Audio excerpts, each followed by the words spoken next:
Dear students, we are studying load flow analysis method for distribution systems, and from last two lectures we have seen a method based on backward forward sweep, and we have seen that it is very classical method and simplest of them, and we have seen this method for radial balanced system first, and then we have seen for radial unbalanced system.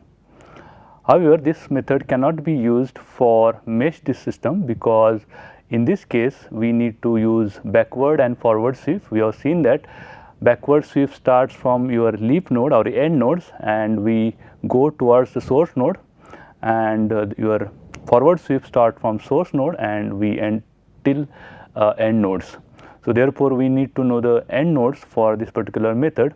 So, whenever there are weakly mesh systems, it cannot be directly applied without any modification. So, because of that we will study another method today, that is direct approach based method. Before going to the direct approach based method, let us take one example how we can use it for distribution load flow. Now, you can see that your distribution load flow information will be something like this. So, here we are having this branch numbers. So, say there are 5 branches in the system. These are actually starting node of this particular branch. So, for branch 1 starting node is 1 and ending node is 2. This is actually your resistance and reactance of line section, and these are the load connected at the end bus. So, we call this as line data because it is related to line, and this we call it as the load data, and this is load we have considered at jth node, means it is basically this load. It is connected at number 2, means node connected at 2 we are not connecting any load because we have considered it 0 0, and then at node number 3 we have connected this load at 4 and 5 and 6. So, basically this is at 4, this is at 5 and this is at 6. And if you observe this structure, you can easily find out 1 is only appearing in this first column. So, we can find out this must be your source node, and you can see that this 5 and 6 is actually only appearing in the second column or jth column of this matrix. So, this must be your end node. So, we can recognize which are the start nodes and end nodes by observing this column which is start bus column and end bus column. So, if you plot distribution system from this, we can say that there is line which is connected between 1 and 2. So, there is line between 1 and 2, then there is line between 2 and 3. So, there must be one line between 2 and 3, and then there is line between 3 and 4. So, there will be line between 3 and 4, and there is one line between 4 and 5. So, this is between 4 and 5, and there is one line between 3 and 6. So, there is one more line which is starting from 3 and it is ending with 6. So, by this thing we can easily find out the distribution system structure, and this represent your resistance and reactance of the each section. So, resistance and reactance of first section will be this one, 2 3 it will be basically this one. Now, if you want to apply your backward forward sweep algorithm, we know that. So, this data I have taken from last slide, and this is your system which you have considered.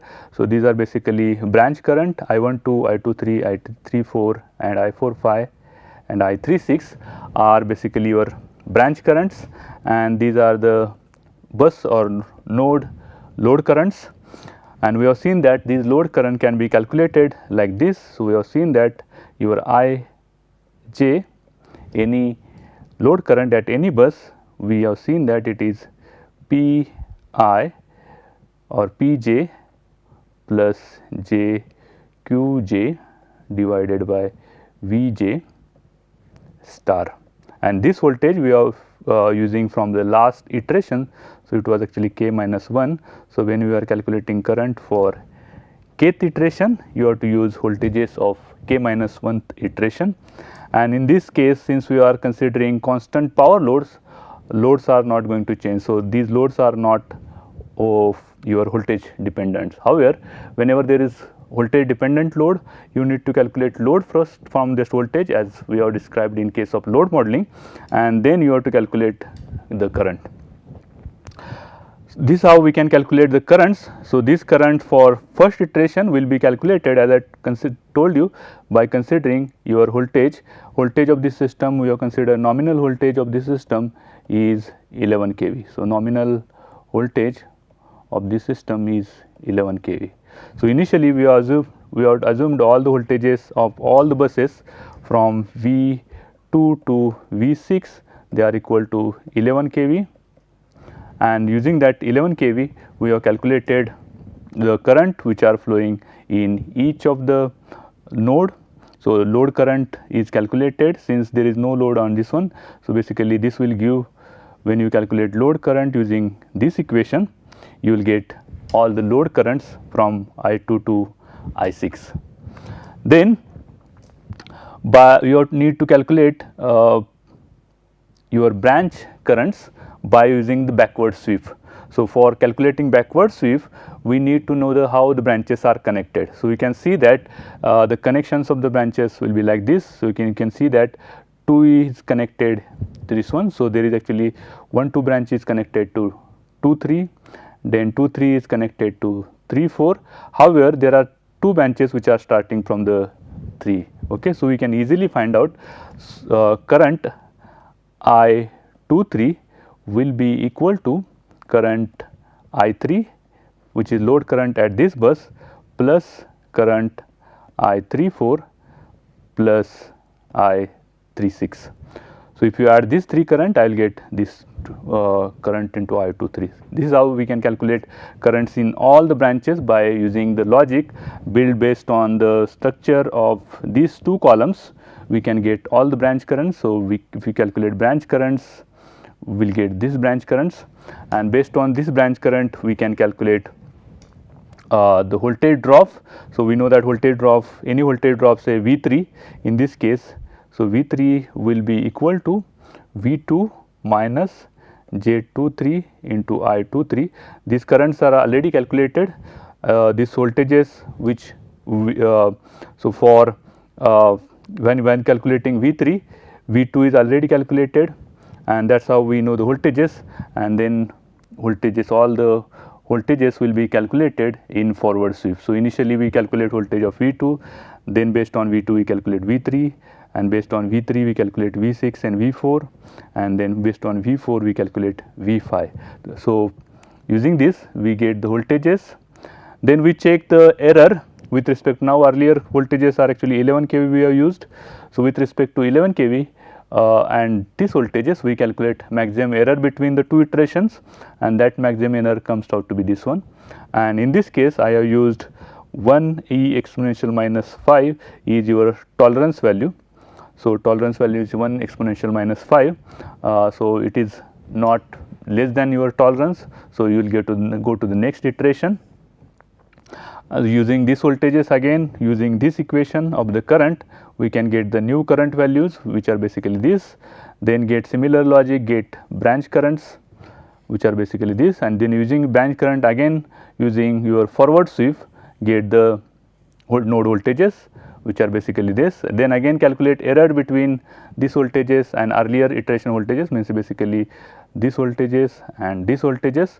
Maximum error comes out to be 0.00348, which is again more than your tolerance value. So, you have to go for next iteration.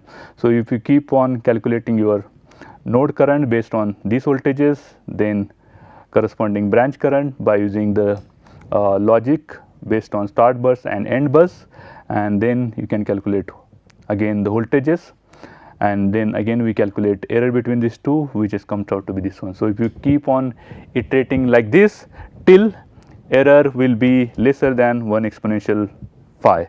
So, in this case if you keep on iterating, at 6th iteration we get this current here, the branch currents using the backward sweep, and then there is using forward sweep node voltages, and in this case if you compare the voltages of 6th iteration and your 5th iteration, you are getting error which is less than 1 exponential minus pi. So, in this case we can see that we have converged and the voltages are no more changing more than 1 exponential minus pi. So, we can consider that this is your solution. So, this is how your backward forward sweep algorithm work, and this is the example of backward forward sweep method. Now, let us go for direct approach based load flow analysis. It is proposed first by J.H. Teng in 2003, and that paper which he published is titled as a direct approach for distribution system load flow solution. So, this is how it works. Let us say consider similar example where we consider 6 bus system. So, this is your 6 bus system. You are having this node 1, node 2, node 3, node 4, node 5, and this is your node 6, and this we know that current I12, current I23, current I34, I45 and current I36, and the load connected here we see it is I2, load connection here is I3, load connected here I4, I5 and at the 6th node say I6.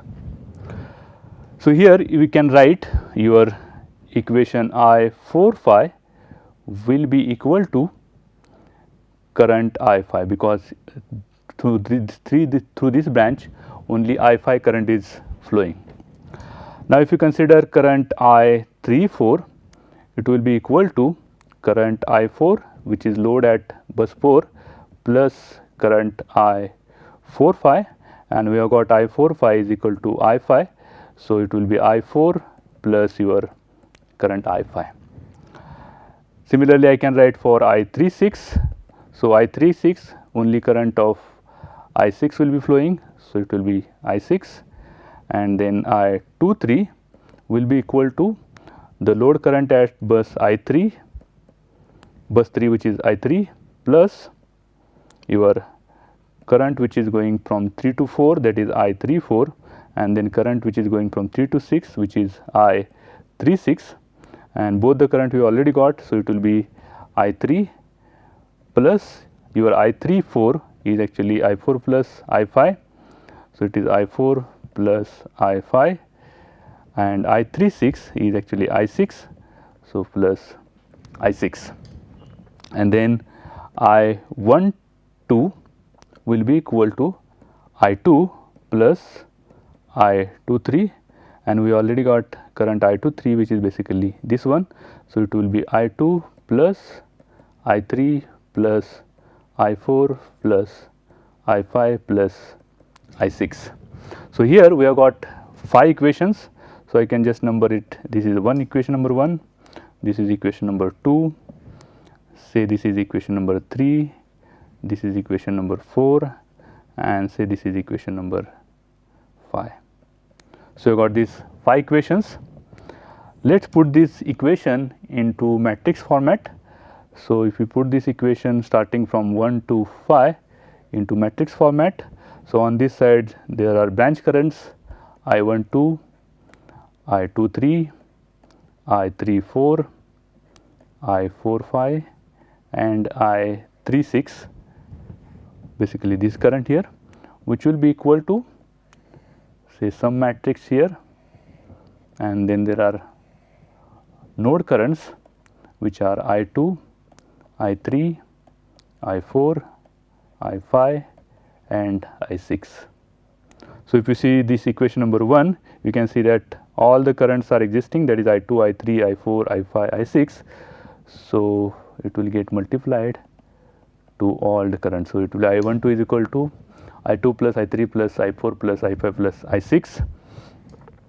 If you see the equation 2, there is no I2. So, I2 will be get multiplied with 0.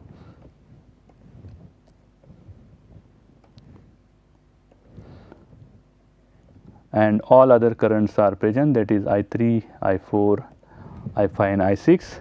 If you see equation 3, 4, there is only I4 and I5. So, 0, it is I4 and I5, I6 is not there, and if you see I 4 5, it only I 5. So 0 0 0 1 0, and if you see I 3 6, there is only I 6. So 0 0 0 0 and 1. Okay, now we have got this matrix.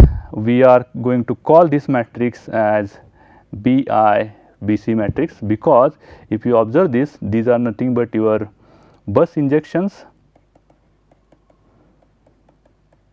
and these are nothing but your branch currents. So this matrix basically converts your bus injection to branch currents. So this matrix is called as bus injections to branch current matrix. So this is called as BIBC, bus injection to branch current matrix. So I can write this as I branch, which are basically these are branch currents, which is equal to this your BIBC matrix multiplied by, these are nothing but your nodal currents. So I can just write I node or I bus. So we have got now BIBC matrix. Now let us consider one more matrix which we can write, which is called as BCBV. Let us see how we can write it. So we know that your voltage V2 is actually equal to voltage V1 minus Z12 into I12. This is basically this drop, which is Z12 multiplied by I12. And then you are having this V3 will be equal to your V2 minus Z23 into I23. However, you have got this V2, which is basically V1 minus Z12 multiplied by I12. So I can just write it will be equal to V1 minus Z12 into I12 minus Z23 into I23. So basically instead of this V2 here, I just replace by V1 minus Z12 multiplied by I12. Similarly, I can write for V4. So V4 will be equal to V3 minus your Z34 into I34, which will be equal to V3, we already got it. I can just take it as it is, that is V1 minus Z12 into I12 minus Z23 into I23 minus Z34 into I34. Exactly similar way if I can write for V5. So V5 will be equal to V4 minus Z45 into I45. So this will be equal to your V4, we already got it, which is this one, V1 minus Z12 into I12 minus Z23 into I23 minus Z34 into I34 minus your this Z45 into I45. And then we can write remaining, that is V6 voltage at bus number 6 will be basically 6 is connected to bus number 3. So it will be V3 minus I36 or Z36 multiplied by your I36. So V3 we already got it, is actually this one here. So V1 minus Z12 into I12 minus Z23 into I23 minus I36, or if I first I will take Z36 into I36. So here again I got these 5 equations. Say this is equation number 1, this is say equation number 2, this is equation number 3, 4 and equation number 5. Now we can put these 5 equations into the matrix format. So if you can put it, it will be like this. So on the left hand side we are getting V2, V3, V4, V5 and V6, which will be equal to, and then in every equation we are getting term related to V1. So it will be V1, V1 in all equations minus here we are getting some matrix A, and then it is getting multiplied by your branch current, because everywhere you see that there are branch currents. So I12, I23, I34, I45 and I36. Now if you observe first equation, it is V2 is equal to V1 minus Z12 into I12. V1 we already taken it, so it will be Z12 multiplied by I12. So it is just getting multiplied by I12, other terms are not there. So from first equation we can write it like this. From equation number 2 we are getting two terms, one is getting multiplied to I12 and another is I23. So it will be Z12 and Z23, all other currents term are not there. Then in the third equation we are getting three terms, Z12, Z23 and Z34. So Z12, Z23 and Z34. In equation number 4 we are getting four terms, those are basically Z12, Z23, Z34, Z45 and 0. There is no term related to I36 into this equation number 4. And then if you see the equation number 5, there is Z12, Z23 and Z36. So here we are having Z12, Z23, 0, 0 and only term which is related to Z36. And this we can write, I am just calling this matrix as BCBV matrix. We will see the significance of this. So here we are getting this, if you write it by taking this on right hand side, and if you take multiplied by -1, so it will be V1, V1, V1, V1, V1, we can write it like this, minus your voltages V2, V3, V4, V5 and V6 will be equal to, this is your BCBV matrix multiplied by your I12, I23, I34, I45 and I36. So we can see here this is nothing but the subtraction of voltages from bus voltage number voltage at bus number 1 minus different bus voltages, and this particular term I am calling it as a delta V matrix, which is equal to your BCBV matrix multiplied by, if you observe this, these are nothing but your branch currents. So I can write I branch, and this BCBV matrix is called as branch current to bus voltages. So basically this matrix, if you observe, it is converting your branch current to your bus voltage term. So that's why it is called as branch current to bus voltage matrix. So basically we have got two equations, one is called I branch is equal to, you know, that BIBC matrix, which convert branch injection to bus injection to branch current multiplied by your I node. And one more equation we got, that is delta V voltage difference will be equal to your BCBV matrix multiplied by your branch current. So basically your BCBV matrix convert your branch current to bus voltages. And then if you can put this I branch equation here, so I can say your delta V will be equal to BCBV multiplied by your BIBC matrix multiplied by your I node, and this particular multiplication I am calling matrix DLF, distribution load flow matrix multiplied by your I node. Now you can see that This matrices, that is BCBV and BIBC, they are just depend on your topology of your distribution system.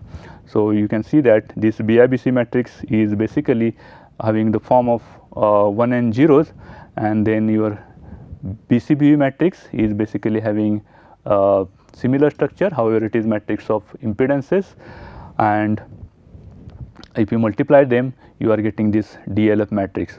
So, during the iterations basically this DLF matrix will remain constant as long as the configuration of the system is not changing. So, if the configuration of the system is remaining constant, DLF matrix will not change during the iterations. So, what will change is only your I node currents and your delta V's during the iterations. And delta V, we have seen that it is basically difference of voltages.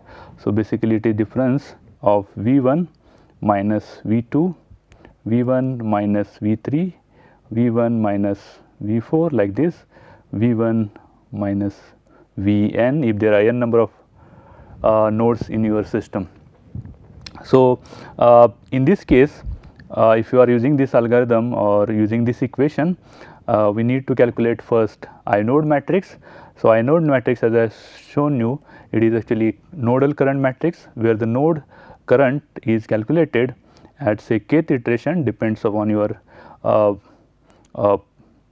current equation, which is basically Pj plus j Qj divided by your Vj, which is calculated at k minus 1th iteration, and they take star of it, and then for all the j's starting from 2, 3 up to n we go. And here then your I node matrix, we have seen that I node matrix will be equal to your I2 at kth iteration, I3 at kth iteration up to In at kth iteration. And then we can get directly the delta V matrix of kth iteration, which is basically this matrix of at kth iteration will be equal to your matrix DLF, which is not going to change it during the iteration, multiplied by your matrix I node, which is nodal current matrix, which we can build using this one. And then we can so it is at the kth iteration. So, once we get delta V, we can update the voltages. So, voltages at various buses at kth iteration will be equal to your voltage V1 minus your delta Vk, which you have got it here. And then we get this updated voltage at kth iteration, and we can check your tolerance value. If it is not satisfying, you can again calculate currents and keep on this iterating till we get converged result. We will see the detailed step by step algorithm in the next class. So, in this particular lecture we have seen direct based approach based load flow analysis.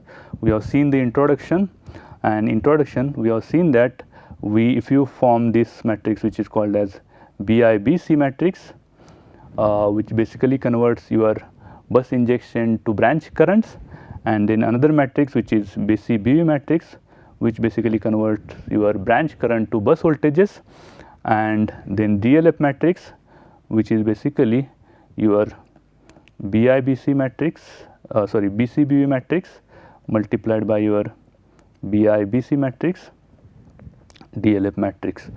And from this we have seen that your delta V is actually equal to your DLF matrix multiplied by your nodal currents.